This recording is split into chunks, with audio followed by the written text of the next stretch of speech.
السلام علیکم۔ Voice of America کا پروگرام ہے خبروں سے آگے اور میں ہوں خالد حمید۔ ناظرین، امریکہ ایک ایسے منصوبے پر کام کر رہا ہے جس کے تحت غزہ میں جاری جنگ کے بعد غزہ کی پٹی کا کنٹرول سنبھالنے کے لیے ایک مضبوط فلسطینی اتھارٹی کا قیام عمل میں لایا جائے گا۔ منصوبے کے تحت فلسطینی اتھارٹی کو اتنا مضبوط کیا جائے گا کہ وہ مشرق وسطیٰ کے تنازعے کے دو ریاستی حل کی جانب مذاکرات میں اسرائیل کے لیے ایک قابل اعتماد شراکت دار بھی بن سکے۔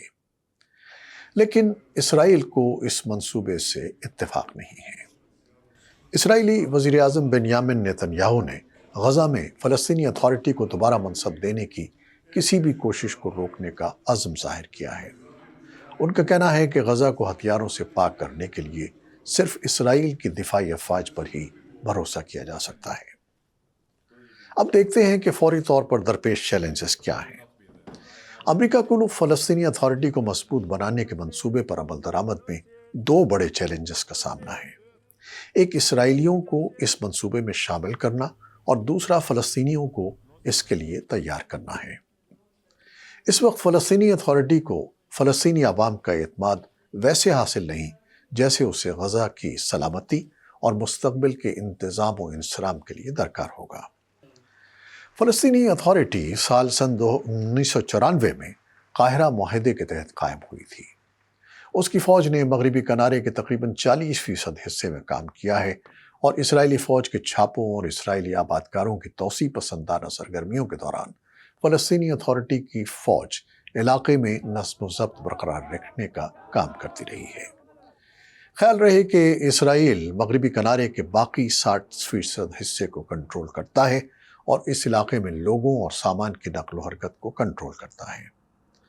اسرائیل نے سن 2006 کے انتخابات میں غزہ کی پٹی میں حماس کی کامیابی کے بعد سن 2007 سے یہاں کی ناکہ بندی برقرار رکھی ہوئی ہے۔ مشرق وسطیٰ کے سیاسی تجزیہ کار احمد فواد الخطیب کہتے ہیں کہ امریکہ کو مغربی کنارے سے غزہ آنے والے فلسطینی اتھارٹی کے سیکیورٹی فورسز سے کچھ ارکان کی حمایت کرنی چاہیے اور وہاں موجود سیکیورٹی اہلکاروں کی بحالی کی بھی کوشش کرنی چاہیے۔ الخطیب نے وائس آف امریکہ کو بتایا کہ اہم بات یہ ہے کہ ایسے اہلکار جو صرف حماس حکومت کے تحت کام کرتے ہیں اور وہ لوگ جو حماس کے عسکری ونگ القسام بریگیڈ سے براہ راست روابط اور نظریاتی وابستگی رکھتے ہیں، ان دونوں میں فرق ہے اور اس فرق کو سمجھنے کی ضرورت ہے۔ غزہ میں جنگ کے بعد کے حالات سے نمٹنے کے لیے بین الاقوامی سرپرستی کی کئی تجاویز پیش کی گئی ہیں، جن میں نیٹو ملکوں پر مشتمل ایک بین الاقوامی امن فوج کی تعیناتی بھی شامل ہے۔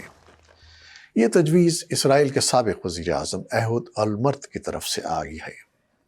ایک اور تجویز یہ ہے کہ غزہ میں سیکیورٹی فورسز کی تشکیل نو اور فلسطینی ریاست کی تعبیر نو کے لیے عرب ممالک کے مشن تعینات کر دیے جائیں۔ امریکہ کی نیشنل سیکیورٹی کونسل کے اسٹریٹجک کمیونیکیشن کے کوارڈینیٹر جان کربی نے ایک نیوز بریفنگ کے دوران اس بات پر زور دیا کہ فلسطینی اتھارٹی کو غزہ کی جنگ کے بعد کی حکمرانی میں قابل اعتماد طور پر شامل ہونے کے لیے اپنی اصلاح کرنی چاہیے۔ امریکہ کے وزیر خارجہ اینٹونی بلنکن نے 31 اکتوبر کو امریکی قانون سازوں کے سامنے کہا تھا کہ جنگ کے بعد سب سے زیادہ اہم بات یہ ہوگی کہ ایک مؤثر اور فعال فلسطینی اتھارٹی کو غزہ کے لیے گورننس اور بالآخر سیکیورٹی کی ذمہ داری سونپی جائے۔ اب دیکھتے ہیں کہ اسرائیل کی غزہ میں فوجی مہم کو روکنے کے لیے صدر جو بائیڈن کی حکومت پر دباؤ کیسے بڑھ رہا ہے۔ بائیڈن انتظامیہ غزہ میں عام شہریوں کی ہلاکتوں میں اضافے کو دیکھتے ہوئے وزیر اعظم بنیامین نیتن کی جنگی کابینہ پر دباؤ ڈال رہی ہے کہ غزہ میں حماس کا وجود ختم کرنے کے لیے ہفتوں سے جاری مہم کے دائرہ کار کو محدود کرے۔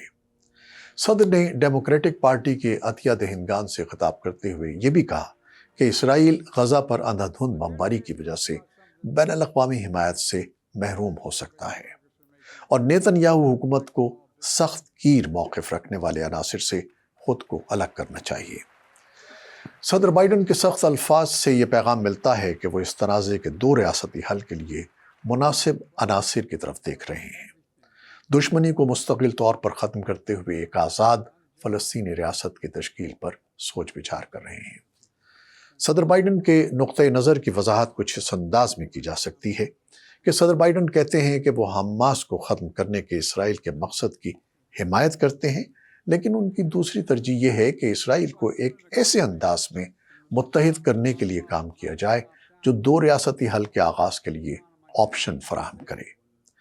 بائیڈن نے کہا کہ نیتن یاہو کو اپنی حکومت میں تبدیلی لانی ہوگی کیونکہ یہ ان کے لیے پیش رفت کو مشکل بنا رہی ہے۔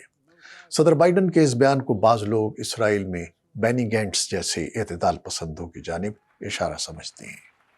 بینی گینٹس حزب اختلاف کے ایک مقبول سیاستدان ہیں جو فلسطینی مقصد سے ہمدردی رکھتے ہیں اور جنہوں نے 7 اکتوبر کے بعد نیتن یاہو کی جنگی کابینہ میں شمولیت اختیار کی ہے۔ امریکن یونیورسٹی کے سینٹر فار اسرائیل اسٹڈیز کے ڈائریکٹر مائیکل برینر کا کہنا ہے کہ امن کی واحد امید یہ ہے کہ نیتن یاہو اپنے دیگر شراکت داروں کے مقابلے میں گینٹس اور جنگی کابینہ کا انتخاب کریں اور یہ بات سمجھیں کہ ریاستی حل مستقبل میں 7 اکتوبر کو ہونے والے واقعات کی روک تھام کے لیے واحد طویل مدتی حکمت عملی ہے۔ نیتن یاہو کو 7 اکتوبر کے حملوں کو روکنے میں ناکامی پر مستعفی ہونے کے مطالبات کا سامنا ہے، لیکن وہ اس سے پہلے بھی بدعنوانی کے الزامات سے نمٹ رہے تھے اور اپنی سیاسی بقا کی جنگ لڑ رہے تھے۔ ان کے ناقدین کا خیال ہے کہ وہ ایک طویل جنگ سے فائدہ اٹھانے کے خواہاں ہیں کیونکہ اس سے ان کے بدعنوانی کے مقدمے اور تاخیر ہوگی اور اس بات کی تحقیقات میں بھی وقت لگے گا کہ ان کی حکومت حماس کے حملوں سے باخبر کیوں نہیں تھی۔ تو جناب، دونوں طرف کا نقطہ نظر آپ کے سامنے رکھ دیا۔ آپ کیا سمجھتے ہیں کہ غزہ اور مشرق وسطیٰ میں پائیدار امن کے لیے کیا اقدامات کیے جانے چاہیے اور کتنی جلدی؟ بتائیے گا، انتظار رہے گا۔ خالد حمید کو جب تک کے لیے اجازت، اللہ حافظ۔